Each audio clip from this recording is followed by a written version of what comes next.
My name is Beaufort Anton Stenberg. I do like a Sanskrit name, Nagahari. Monty, my preferred just general name at the moment is a project array from Monty. It's principally to surmount all obstructions and obstacles that may place themselves in my appropriate wayfinding and pathmaking. And it's to sunder them effortlessly, perfectly. Monty.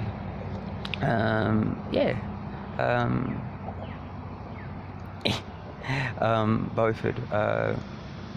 One of the English denotations rendering of Beaufort is beautiful crossing, and I wish to cross the ocean away from the continent of Australia. It's clear now there's substantive evidence that there's much unsavoury conduct regard to my person, criminal negligence, criminal activity towards me, substantial violence my whole life. I think there's been a campaign to conceal that. Once again, it's happening in Cairns. My medical records demonstrate this. I've talked to a number of professionals regarding it.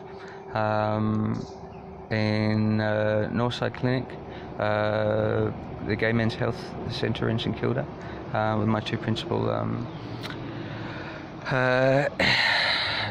general practices in Victoria. The hospitals that I had dealings with in Victoria, the Royal Alfred Hospital pretty much constantly, except for the rare occasion. So many of their personnel, particularly the nurses, treated me like a leper, Western leper.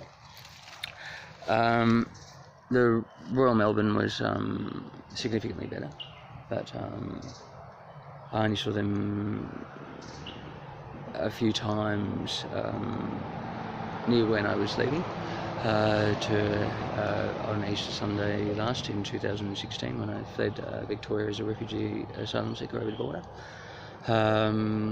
And I've sort of, now it's clear that, particularly given that I was attacked, the police didn't help me. There's no charge raised again. Twice since I've been in Cairns, I've had knives brandished at me and people attacked me, and the police have attended, and there's been no charges to protect me whatsoever.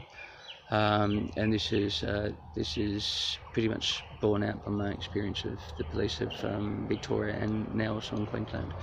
That given my experience, and particularly what I've affirmed to a number of healthcare professionals and other people, and people who are privy to the significant trials and adversity that I've been going through, that is unnecessary. It's just heinous. Evil.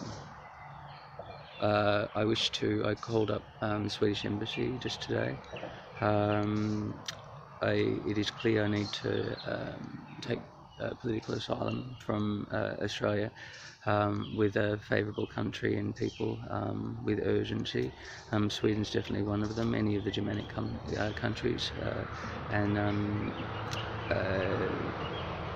given my experience, I would want to hold up a few passports just for my safety. I do currently have an Australian passport after much endeavour, but I don't currently have it at the moment because in my hand.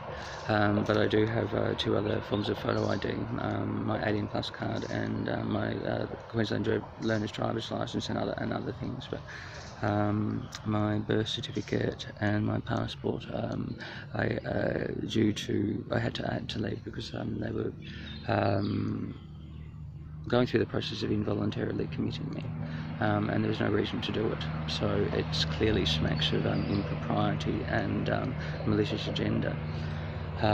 Do you hear me? I need to take political asylum from Australia with urgency.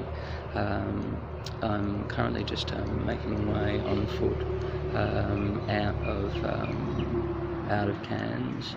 I just went to the Sikh-Dharma temple and just had some prasadam and listened to the recitations of the Sri. There's actually a bit of bhajan and a bit of chitty chat today, and not so much, but there was a little bit of recitations as a subject. Sri Guru Granth Sahib Ji. I prefer the Sanskrit pronunciation, it's non-standard.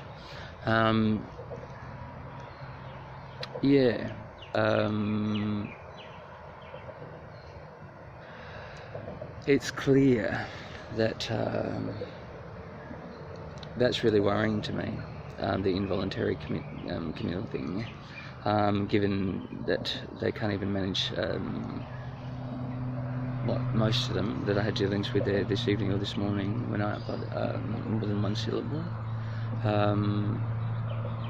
Did you hear on the news what they did to that baby? I mean, I know that they've got funding shortages, but surely that's just a triple bottom line and an accountancy issue, and there must be people on the take in there, yeah? Clearly, because it would be appropriately budgeted for, wouldn't it? Or there's just impropriety and inefficient usage of resources. Anyway, I went and it was clear that I needed to get out of there, given my experience that I've already had to.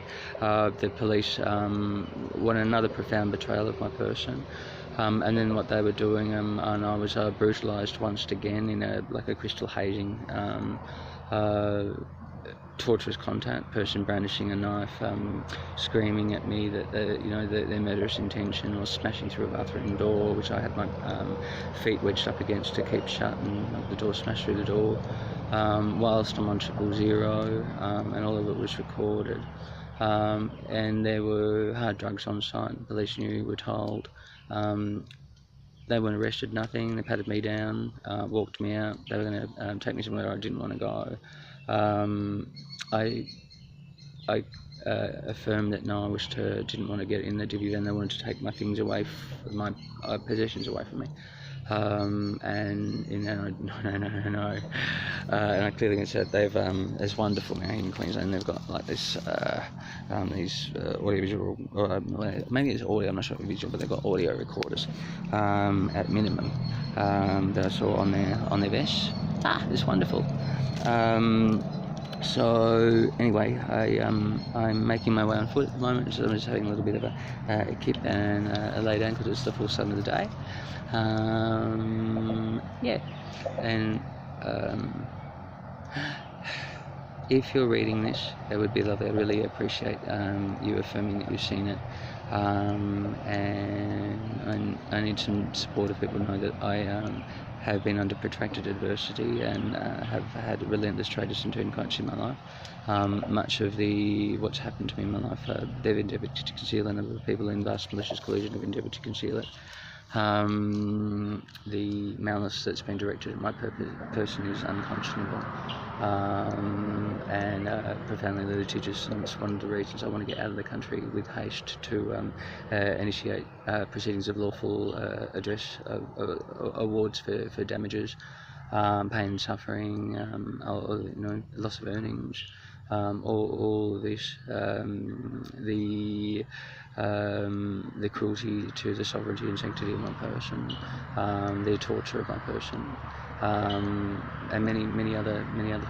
The profound discrimination against a number of domestic Australian and statutory legislation, as well as what we're signatories to internationally Australia. So it's just the impropriety in Australia towards me. It's like this house of wax. It has been, what is the protections given other people have not been the protections given to me.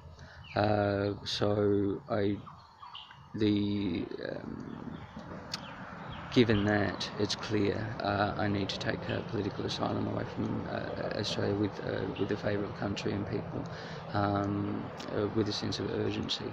I have many skills. It's very difficult to be productive in anything in any great way when I'm constantly being attacked, hazed. I don't have a place to live, and there's a protracted campaign to perpetuate that, or there has been. and there's a number of other factors,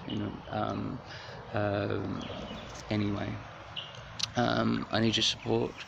I need your assistance. I need tangible support like money. I need like a grassroots rallying, and as domestically in Australia as well as overseas.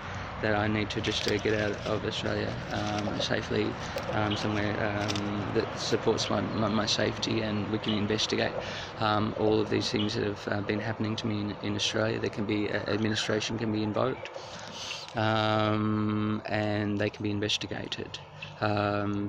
Because it's the echelons of it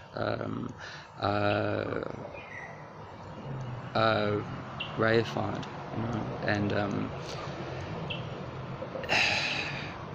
the vast malicious collusion against my person is vast, and given that I'm faring brilliantly, surprisingly, or unsurprisingly as the case may be,